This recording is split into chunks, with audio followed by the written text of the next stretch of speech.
दोस्तों, ज्ञान और अध्यात्म चैनल पर एक बार फिर से आपका स्वागत है। जैसा कि आप जानते हैं कि आजकल हम मिलकर प्राचीन ग्रंथ योग वशिष्ठ को सुनकर समझने का प्रयास कर रहे हैं।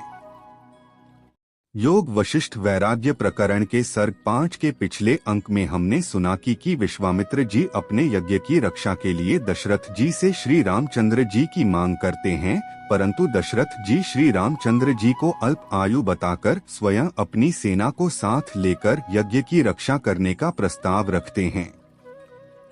अब आगे महाराज दशरथ विश्वामित्र जी से कहते हैं कि सभी सैनिक मेरे भृत्य हैं, मेरे द्वारा पोषित हुए हैं। ये शूरवीर, पराक्रमी और उचित सलाह देने में भी चतुर हैं। मैं युद्ध के मुहाने पर हाथ में धनुष लेकर इन सबकी रक्षा करूंगा। इनके साथ रहकर मैं महेंद्र से भी बढ़े चढ़े वीरों को उसी तरह युद्ध का अवसर दूंगा जैसे सिंह मतवाले हाथियों को देता है। श्री राम अभी बालक हैं। इन्हें न तो उत्तम शस्त्रों का ज्ञान है और न ये युद्ध की कला में ही निपुण हुए हैं।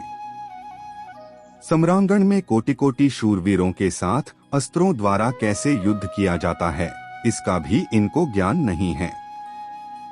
केवल फुलवाड़ियों में, नगर के उपवनों में तथा उद्यानवर्ती वनकुंजों में इनका घूमना फिरना होता है। ये राजकुमारों के साथ आंगन की उस भूमि में विचरण करना जानते हैं जिस पर फूल बिछे होते हैं।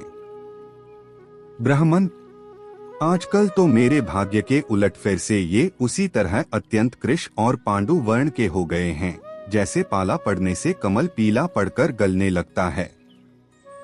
अपने चारों पुत्रों में मेरा सबसे अधिक प्रेम इन श्रीराम पर ही है। आथ मेरे धर्मात्मा ज्येष्ठ पुत्र श्रीराम को आप यहाँ से न ले जाएं।